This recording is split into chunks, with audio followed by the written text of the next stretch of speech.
दक्षिण बाहरी साइड से हमार पुरुष साथी भाई विद्यार्थी सब चीज है ना, युवा सब कृपया आपने सब है ना उत्तर बाहरी साइड से लिख रीते है ना, कृपया आपने सब उत्तर बाहरी साइड से लिखा।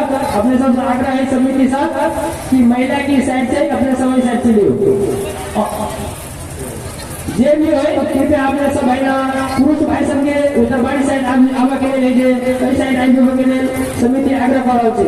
और महिला जेते हमार दीदी बहनी माई चाचा चाची सब जे खाना बेची कृपया बैस दीजिए तो किनका निक रीते अपने संगे बैसे के व्यवस्था तिरका है कि नहीं है, अगर है तो कृपया बैस दियो। ये कार्यक्रम किनका लंबा देते किनका शुरुआत मात्र मिल वही द्वारे बैस का आनंद लू कार्यक्रम के अगर देखा आए तो आनंद से बैसू और कार्यक्रम के आनंद लू और एक बाद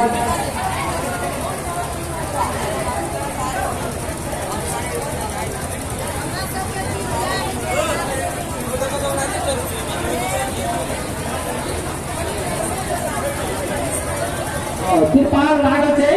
अब ये सब बैस दियो सबके छोट बच्चा बुच्ची सबसे सबके देखा विधिक रहते अपने सबके आनंद रहते तो समिति से आगे से कृपया अपना आता है साथियों बैस दिया जाए और पूरा अपने सबके कार्यक्रम के अगाड़ी है ना और स्वयं सेवक साथी भाई सबसे अनुरोध है कि कृपया आप लोग सब जाकर होकर सबके अनुरोध पर कहीं साइड कर दो आग्रह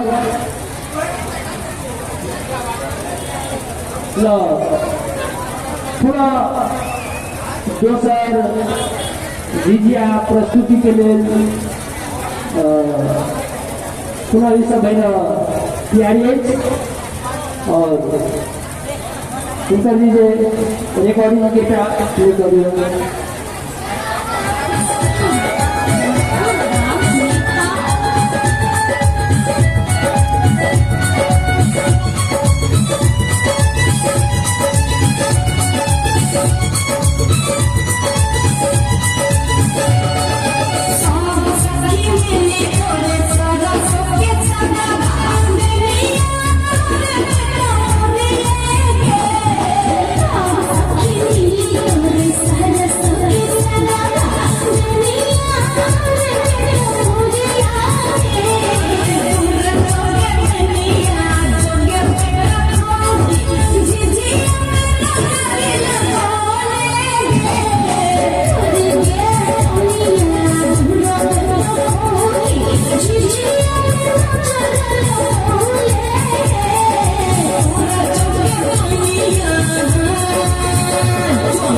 बहुत बहुत धन्यवाद। बहुत बड़ी बहन प्रस्तुत करा उनका सबको ताली बजा के वाली पूरा है ना।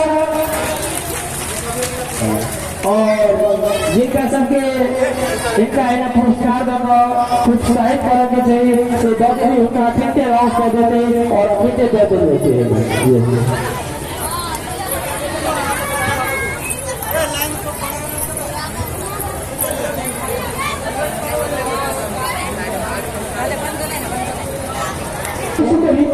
भगवान सब चीज देख रहा है। धन्यवाद।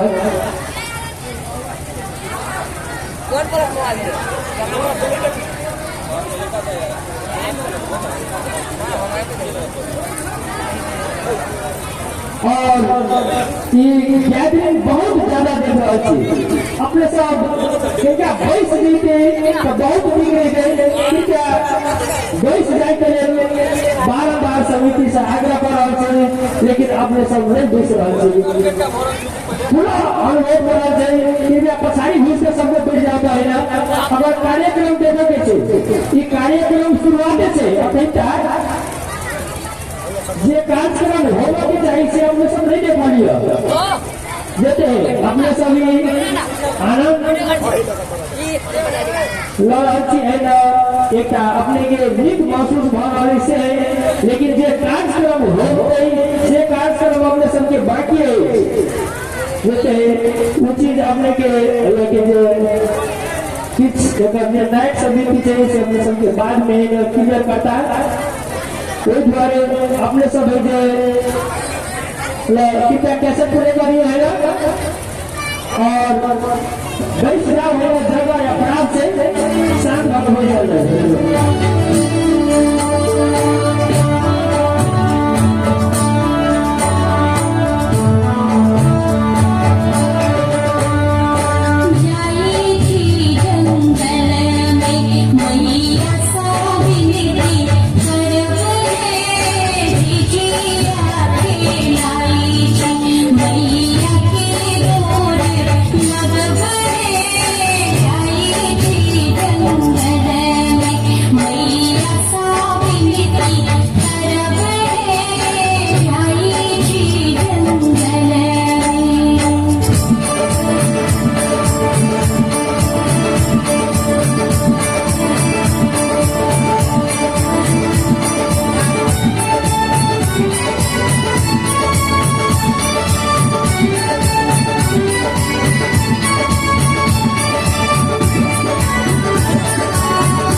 Oh,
और प्रिंस ठाकुर उनका तरफ से 105 रुपया, चराइते महेश मंडल 100 रुपया, सियारा मुखिया 6 से 50 रुपया, आकुन कवाड़ी 505 रुपया, वाड़ाध्यक्ष और सरवीर यादव 55 रुपया, उपेंद्र प्रसाद किराना फसल 110 रुपया, रामचरितर प्रयास करके विषय चंदी घटना जो हमारे यहाँ के जो लाभ के प्रयास करके अतल के लिए के लिए बहुत बहुत धन्यवाद।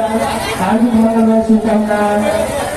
दीर्घायु प्रगति सुश्वास शुभकामना। धन्यवाद। पिता कैसे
बहुत एक बहुत जोश बहुत जागर के साथ आप दर्शन की प्रस्तुति देखा लगा है ना। नहीं अभी बंद कर दें, आप जेबे कर देना अरे बोला है ना तब बंद कर दो। और बॉक्स लगी जो अपने सब कुंवर महिला धन्यवाद। और दुर्गा जय माँ दुर्गा है ना विद्या की आवाहन प्रस्तुति अपने सबके सामने अगाड़ी प्रस्तुत है। और अपने सब टीम की प्रस्तुति देखा जाए ना बारंबार कहे कार्यक्रम देखो के बैठ के आनंद यो आर्केस्ट्रा नहीं थिएटर नहीं हमारे यहाँ के बाल बच्चा हमारे यहाँ के सामने एक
बहुत एक बार माता रानी के नाम से हमने सब लोग डांस से ताली लगाएंगे।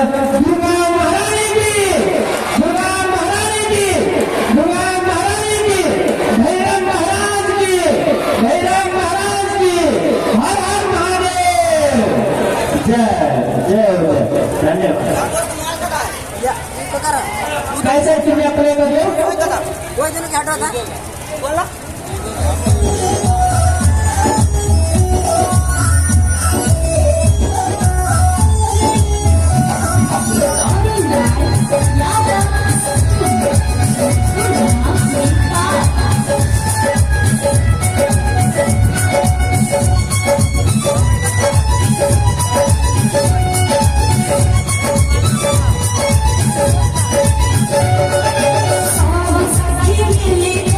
सारा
उमेश शाह उनका तरफ से 110 रुपया। आदरणीय अकुल कवाड़ी वार्डाध्यक्ष उनका तरफ से 505 रुपया। उपेंद्र शाह किराना फसल उनका तरफ से 110 रुपया। पुष्पित उनका सम्मान करके राधिका कुमारी राव 60 रुपया। लथुरी पासवान 105 रुपया। महेश शाह 105 रुपया। देव पासवान 110 रुपया। हीरा मंडल पूजा समिति दुर्गा पूजा सेवा समिति के अध्यक्ष भी 505 रुपया। बजरंग महाराज 55 रुपया। नेहा मंडल 50 रुपया। आशिक मंडल 105 रुपया। इत्यादि और शिवजय पंडित उनका तरफ से 125 रुपया। उनका संपूर्ण बोरा के हार्दिक हार्दिक मंगल में शुभकामना और बहुत बहुत धन्यवाद। और संपूर्ण बोरा के घर परिवार आनंद रहे, सुख रहे, भगवान दिन प्रति प्रगति करे, माता रानी से प्रार्थना।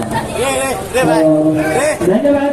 माहौल हमारा बुझा रहा है एकदम पूरा निराश दिखा खुशी कार्यक्रम देखी थी अपने सब एकदम खुशी हुए वातावरण से देखूँ।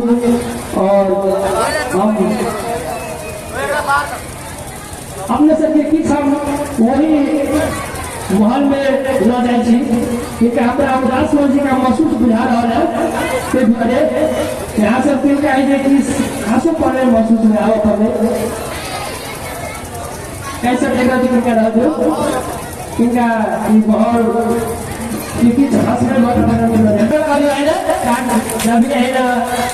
प्रोग्राम जे समापन होते तो ताने का विषय में करो हटो ना फोटो का इतना वैसा आवाज आएगा कोट में आवाज रिकॉर्ड होता है।